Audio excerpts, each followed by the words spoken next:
seja aí a nossa guia sobre os principais erros em estudo para concurso público que a galera não pode cometer. Bom, eu cometi vários, principalmente no início.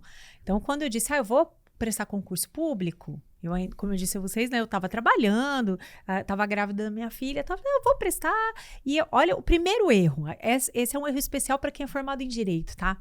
Eu já era formada em direito, advogada, falei assim, bom, direito eu não preciso estudar, né? Eu já sou formada de...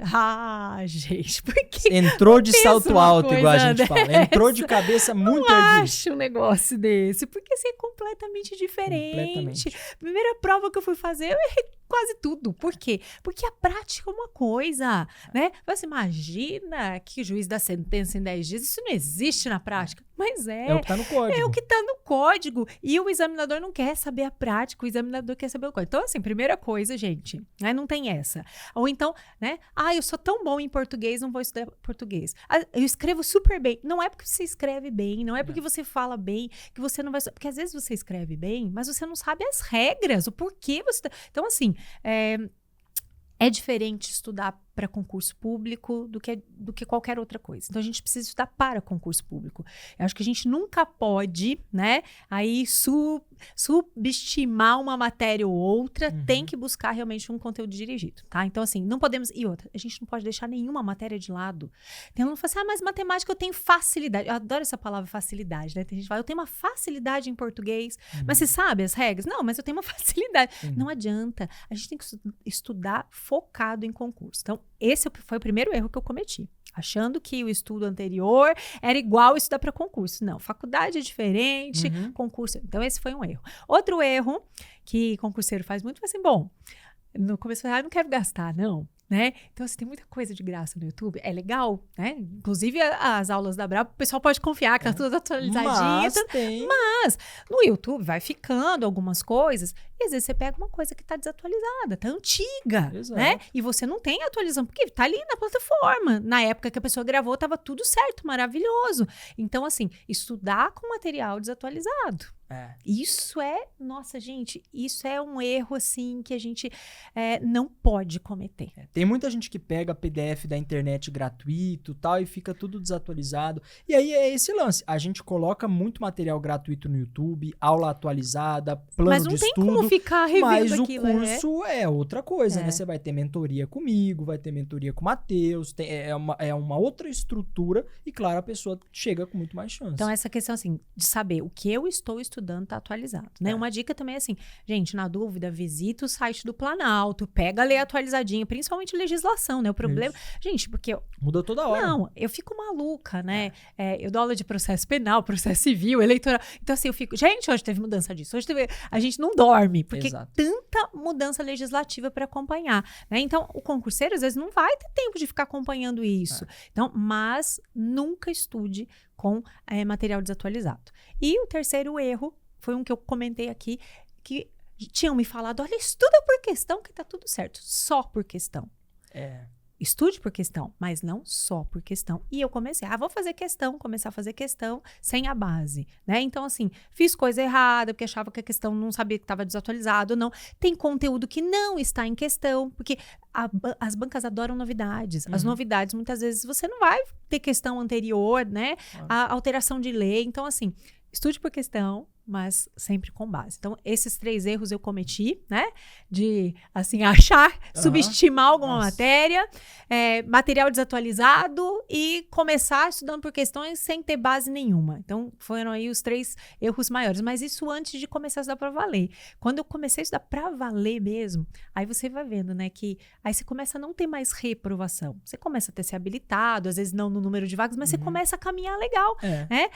Se bem que o primeiro concurso que eu fui fazer depois de estudar de verdade, foi o concurso. Eu falei assim, bom, comecei a estudar, né? Depois da licença maternidade, eu estudei mais. Mas um que eu peguei firme, ainda grávida, Foi o concurso do Tribunal de Contas. Aí, olha, quase cai uma lágrima nos olhos. Uhum. Mas, gente, eu falei assim, antes da licença maternidade, eu vou começar a estudar. Saiu um concurso do TCU. Falei, nossa, concurso bom. Vou fazer. Gente, eu estudava todo dia de madrugada. Estudava. Falei assim, tava estudando direitinho, material atualizadinho e tal, não sei o quê. E tava ansiosa para a prova, era no dia 10 de dezembro, né? Pra você ver como nem tudo tá na nossa mão. Me preparei como precisava e tal, né? Tinha ainda o plano de estudar, continuar estudando depois que minha filha nascesse, mas já antes mesmo já falei, vou pegar firme. Dia 10 de dezembro, me preparando, arrumei lá os saquinhos com lanchinho para levar, não sei o quê. Eu estava grávida da Rafa nessa primeira prova, né? E ela nasceu no dia 10 de dezembro. Nossa, ela nasceu 20 dias antes. No dia, em vez de ir pra prova, eu fui pra maternidade. Nossa senhora. Nem tudo sai como a gente planeja, entendeu? Então a gente... E aí depois disso, eu falei assim, bom, então agora eu vou aproveitar essa licença maternidade, vou continuar estudando, viram outros concursos. Isso pra dizer que, gente, tem coisas às vezes que vai dar errado, né? E eu sempre penso numa coisa, né? Teve uma aluna que conversou comigo esses dias, estava super triste porque ela estava para fazer a prova de digitação da capital. E ela não conseguiu chegar a tempo. Ela perdeu a prova, né? E nesse caso vai ser eliminada. E ela estava assim, inconsolável. E eu até contei essa história para ela. Falei, pois é. Então, assim, mas eu sempre acreditei o seguinte, que, gente, a gente tem planos, né? Mas o nosso lugar sempre está reservado. Exato. Né? E a gente tem que acreditar muito nisso. Então, esse é o lance de também conciliar concursos, né? Sim. Aí você está estudando, aí, não, meu foco vai ser só no, sei lá, no Prefeitura de Campinas. Às vezes você vai acontecer isso, você chega atrasado, acontece alguma coisa, seu filho nasce, enfim. Só isso, então é legal que você tenha ali alguns concursos que você tá olhando com o rabo de olho e que faz sentido conciliar. E sempre pensar, esse concurso não é minha vida, é uma oportunidade na minha vida, mas não é a única. Outros virão. O estudo você nunca perde, né? Esse é o lance. Quanto mais você estuda, mais base você cria e aí você vai passando um atrás do outro. Então, resumindo aí, esse lance de estudar por questões, só por questões, começar por questões, eu concordo muito com você. Como que eu fazia o estudo por questões? Eu ia direto para as questões, mas eu não resolvia. Eu só batia o olho nas questões para ver mais ou menos qual era o padrão da prova. Só para bater o olho, sem tentar resolver, porque eu não tinha base nenhuma. Mas eu dava uma olhadinha. Tem um monte de alternativa com prazo aqui e tal. Aí eu ia para a lei seca, eu já ficava um pouco mais ligado nos prazos. Depois eu fazia questões. Legal. Porque esse lance de chegar já tentando resolver a questão... Muitas vezes você vai ter que chutar. Por exemplo, chega lá a questão de proposição lógica. Eu nem sei o que é proposição lógica, eu vou tentar resolver uma questão disso, pode ficar meio... vamos combinar que quando a gente vai chutar, a gente constrói um raciocínio?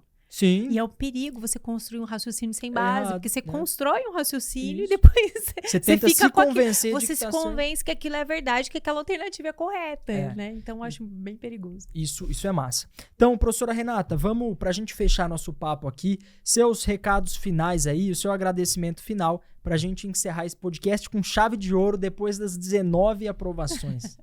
Bom, primeiro queria agradecer por estar aqui, dizer que é muito legal fazer parte desse time. Agradecer também quem nos ouviu, quem nos viu aí pela internet e dizer a você que pretende, né, prestar concurso público, que você não desista, que você persevere.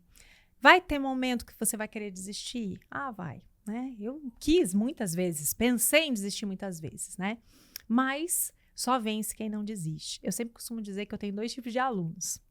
Os alunos que desistiram e os alunos que são concursados. Então, eu espero que quem esteja nos assistindo agora faça parte, né, desse segundo grupo de alunos, os alunos que serão concursados. E lembre-se, né?